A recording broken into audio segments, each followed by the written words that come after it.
So my name, as I said, is Fernando Galdino Pedron. I'm Brazilian, so we do this double name. Like, and it's funny because in US, it looks like people are starting doing that with the hyphen. And you see like it's kind of a left-wing thing, apparently. The Galdino is from my mother. So is my mother's surname coming from her father. And the Pedron is my father's surname coming from my father's side. My father's family came from Italy as refugees. We use the word immigrants, but like they were refugees, like things, and economical refugees coming from Italy to Brazil just to try a new life. The beginning of the last century. We don't know exactly where my mother's side came, but we know that is from the south of Italy, and they came to São Paulo. But then something a little bit weird or unsettling happened. So this is my mom, and this is my father. So as you can see, genetics got like a funny turn.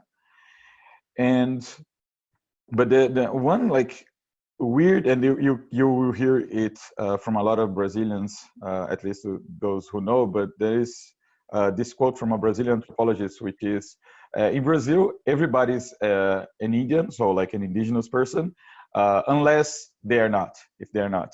So if they don't have a clear European, let's say, ancestors or Japanese or whatever, they are probably, they have a very strong indigenous background, because for about 400 years, the people who migrated to Brazil, they would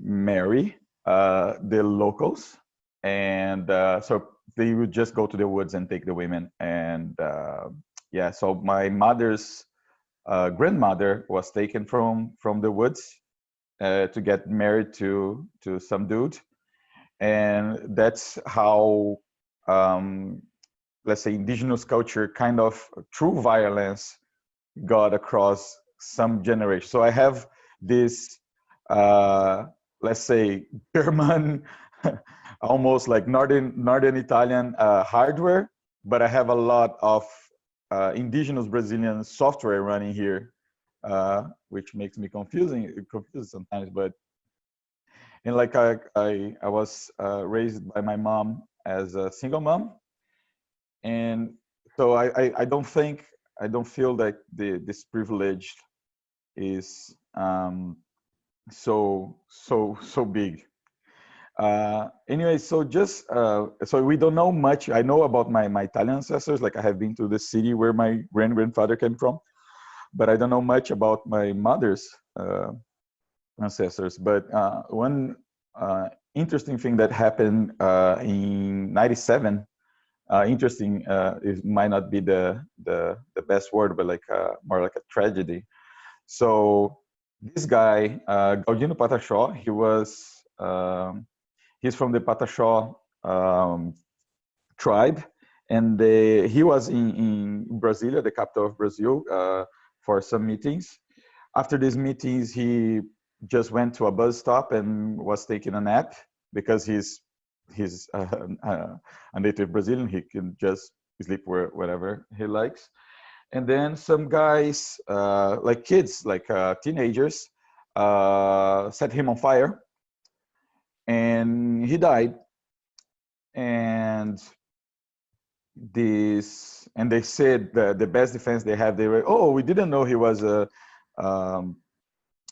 Indian. We thought he was a beggar or something, as if it was a good reason to do something like that.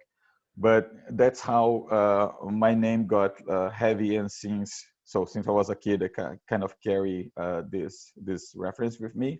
And as related to colonization, like I don't have any idea of my mother's side, so I don't even know if there could be any relation, because it's all kind of erased.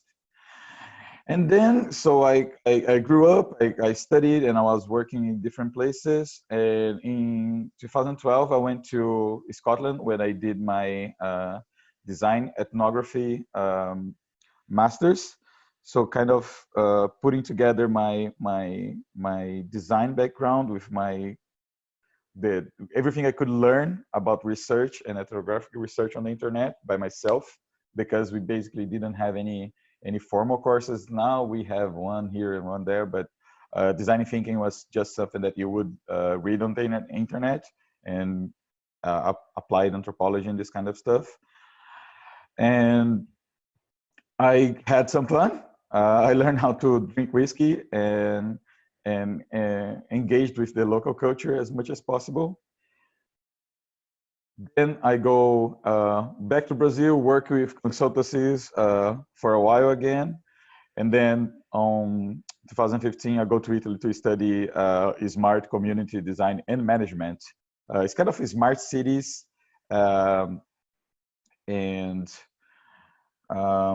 but with more humanities to it. So doing more ethnographic research. And after that, I moved to Nuremberg to work with JFK Jermaine. So this is a little bit of the personal professional trajectory, and that's why I say that I work German, I eat Italian, I drink Scottish, and I play Brazilian. Now I wanted to go through. So I wanted to give like a little bit more of background, and so you know where I'm coming from and how I may connect stuff. So I have the clear impression, like if you work with any kind of futures, you can really use ethnography, and I'll try to make some comments on that, and then we can discuss. So anyone working with design, they might not express that, but they know this. So if you work with design, if you work in projects that are making something in the future, you have to think in a different way. You have to use, let's say, futures thinking, because you are designing something today that will be launched a couple of years from now. Let's say if depending on the size and complexity, but usually in a couple of years, and then it should stay in the market for a couple of years. So designers, especially product designers, have always must have always this future vision, and that's where I first started engaging, even without knowing methods or knowing the formalities. I already started engaging with the futures thinking in a way. This guy, maybe some people know him. He's Ian Case. He used to be the anthropologist working for Nokia for a long time, the good old times of Nokia, and then he was working for some design consultancies. But he talks about that. So I haven't got a clue of what the future is going to be like, but I got a pretty good idea of how people will behave when they get there, because as an anthropologist, you can kind of map how cultures work, and if you run ethnographic studies and you study how people behave and what they value, you might not predict the future, because that can be done at all, but you can have a way more educated guess on how they will behave when you make a proposal, when you set something up. Some examples, like if you see how companies like IDEO, so a lot of people talk about design thinking, and IDEO is kind of the original gangster in this field. So they have been using anthropologists and social scientists in general to discover what people do and what they want, but like more in a bottom-up way. Is not your classic marketing, which sometimes is even like feels dirtier, I guess. But it's a very inclusive and very like in a very co-creational way. And then you have like a whole bunch of people, a bunch of anthropologists and designers who work in this field, doing this kind of work. So in here, this is a picture I took when I was at the EPIC conference. EPIC stands for Ethnographic Praxis in Industry Conference, and this one was in New York. And when I was there, like we're on this boat going around the river to have a look at the the Statue of Liberty, and I was talking to this woman, like you do in a conference, and she goes like, "Oh, so yeah, I work with this Institute for the Future." I was, "What? Institute for the Future? What is that?" So like she says, "Yeah, like so this is Professor in English. So yeah, so we do this kind of long-term studies, like to think about the future of anything. So every year we have a topic, but we also do projects with companies. Well, wow, that's pretty interesting. So that was my first contact with a more formal future studies. And then since I started working at GfK, I started just digging and learning everything I could about the topic. And in EPIC last year, we did this session called Ethnofutures, which it was a salon. So it was more a discussion because it was based on a hunch that anyone working in this field is working with futures, even like it or not. So when a company hires an anthropologist, they want to do the future of X, what is the future of TV, what is the future of cars. I have done these projects with these two topics, for example, or and many others. So it's always, as you have, as I said, as a designer, you have this vision in the future, this thing that you are designing that will be existing in the future. You need to have this vision. Is the same, but was really strange, let's say, to be like how much people didn't know about this. So most of them were never exposed to forecasts and things like that. But it was a really cool session, like, and basically just brought a lot of questions. Maybe the main one was like, how do you research these futures? So how do you do that? And the idea of that session wasn't to answer anything. We wanted to really to discuss, but it was impressive how people were already doing this in a sense, but they didn't fully realize. And then you have like, if I heard that is against the rules of future guys if you have a talk without William Gibson's quotes.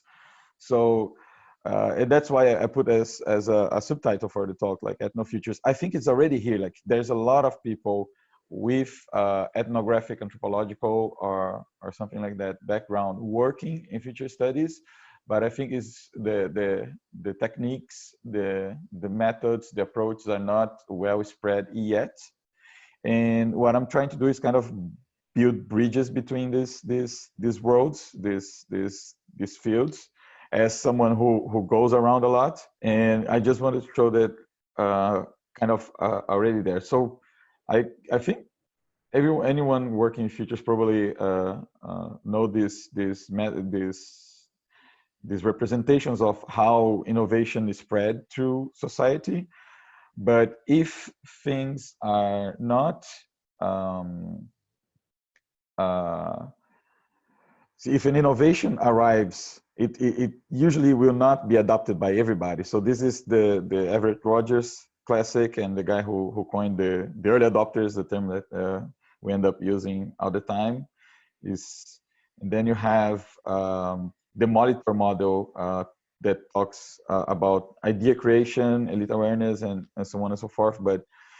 And then we have the hype cycle from Gartner that also talks about innovation triggers and like this inflation and hype, and then you kind of get stable. But what all these models, it seems like they're saying that like innovations, they start in a corner, like in the fringe of society, and then they spread through these early adopters, this kind of elite. So then the rest of society can adopt it. This case, they're kind of guinea pigs of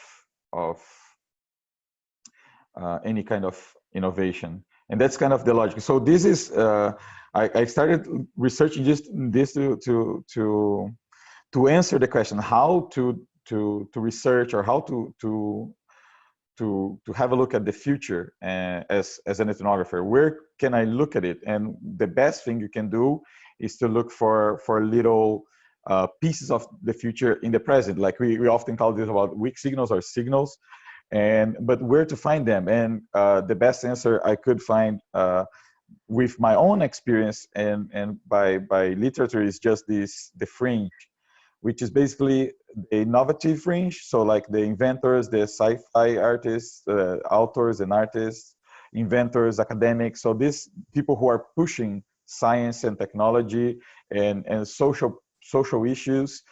So it also includes social movements. So people who are really pushing stuff ahead. And then you have like I like to call them neophiliacs or the early adopters, but they usually are very affluent and influence social culture elite. So they need to have a cultural awareness, but they also need, let's say, spare time and spare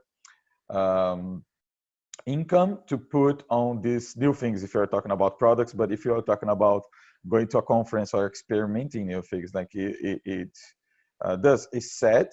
But if you are poor, and I've been that for a long time, it's much harder to try new things and to be the guinea pig of society. So that's kind of what these guys can give us. And this, by the way, is Dr. Martin Cooper. He invented the mobile phone, at least the first one that didn't need a car to walk around. And this is Christian Bale on American Psycho. Maybe not the best example, but I like the way the pictures fit. So talking about how this innovation flows. So in 2013, I saw this guy I was just passing by the street near my place, in São Paulo, which is near the Paulista Avenue. And I saw this guy just having a phone call, and he has like the earbuds on, and the mic in the wire of his mobile phone, he just put like a clip. And I was like, oh, that's interesting. That's a cultural signal or early signal that maybe we start using or wearing pieces of technology as piercings or things like that. And it's just one example on how you can use something that is very ethnographic, which is like observation and looking at people on the streets and see like what people really do in their daily lives and taking insights from that, to like how this can play out. Because as far as I can see, like we are reaching a point where we basically can't have any more screens in front of us. And there's a good chance that, well, it's already happening with Alexa and Siri and Google Assistant, like that we use sound. So this possibility that you can envision here, that someone could wear a microphone as a piercing, might be stronger when we start using more and more voice commands. So you don't need to take your phone out of your pocket and blah, blah, blah. You just have it here. Anyway, and this is a model I'm working on at GFK Ryan. I call it Waves from Science Fiction to Market Fact, where what I'm trying to do is to map signals or signals of change, and in a way that I can see things emerging. So the first level is imagining. So the idea is to map what is happening in science fiction, but also predictions or even people publishing trends. Anything that is making some claims about the future. In the past, they're here, so they need to be behind this red line that I call the present line. That's why they have a little present in there. And so it's something that happened in the past about something in the future. So you have these 2 points to map out. Like, for example, if you have a science fiction book that was written in year X, talking about near in the future, you can plot it there just to keep track. Let's say if he's talking about credits, like many books talk about, you can kind of map that in the same way and link the idea of credits or electronic money with what we have now with blockchain and Bitcoin. So the concept is to map that. So first level, imagination, where things that they need no proof, they just need to be out there mostly. Then you have invention. So the idea here is to map patents, articles, everything possible to in terms of invention, to then finally map when things are innovating. So any kind of innovation. And the difference is when someone is taking things out of the lab, is not a prototype anymore, is selling this, that's an innovation. It's when you put that on the market. And that's why I twisted the usual from science fiction to science fact to from science fiction to market fact, because the idea here is to build a method and a tool to watch how signals of change emerge and happen, mostly on technology, but not only. It's just that technology might be easier, and we can follow the idea of we shape our tools and our tools shape us. And so this is a model that I'm working on. And as I was talking about the ethnographic side, who to watch. So you can watch the fringe, the crazy ones, as Steve Jobs would say, like, so the crazy ones in terms of creativity. So like they are imagining stuff. So again, looking for science fiction books and TV shows, movies to take inspiration. While you should be watching these neophiliacs or early adopters to see what they are doing, what they are looking for, and what they are adopting, and what are their needs, so you can have a better guess on what's coming. Hey, Fernando. Yeah. Oh yeah, we just have a couple. Yeah, before we go. Before I finish, before I go to the questions, I just I want to use this to scream out. Like if I don't know if you guys are following, we are having elections in Brazil, and we are really close to elect a fascist in there. And if you think that what happened with the elections on Brexit and using technology more or less to spread fake news and manipulate people in Brazil is much worse, and mostly through WhatsApp. So this is much related to how the global north is like imposing on the rest of the world, and you might be very dirty. And this is a call out, like look for your Brazilian friends if you have any. Things might get dirty if this guy wins tomorrow, and there's a big chance for that. But I just wanted to use this space for giving this shout out. And thank you very much. And then we can go for questions, comments, and conversation. All right, thank you so much. So we have about a couple minutes left, and we have a question from Cheryl. Do you see yourself as an ethnographer, or futurist, or foresighted, or all three? Do you see these as separate things, or a trinity, or something that can be seen, or something that can be seen as one? I think my main lenses, let's say, comes from design. And as a designer, design is an applied social science, let's say. And as a designer, you borrow from many different fields. And I don't see any difference, but I do have the impression that is something emerging. Like I don't know, I don't have a name because we don't have a name, and we don't know yet. I think it's a profession or a field of expertise that is born because times are faster than ever. Things change so fast that you have to plan, to have a foresight to design and to do that in a way that makes sense for people, kind of at the same time. So you have this kind of people, but I don't hold myself so much for on those definitions. What I did was to try to, but I do believe that designers that decide to call themselves ethnographers from one day to the other, they are doing it wrong. And so that's why I pursued my master's in design ethnography, which is already applying ethnography to the design of systems, services, and things like that. And I just think that the future studies has a body of knowledge that we just can borrow from to make better futures, make better things in the future. Thank you.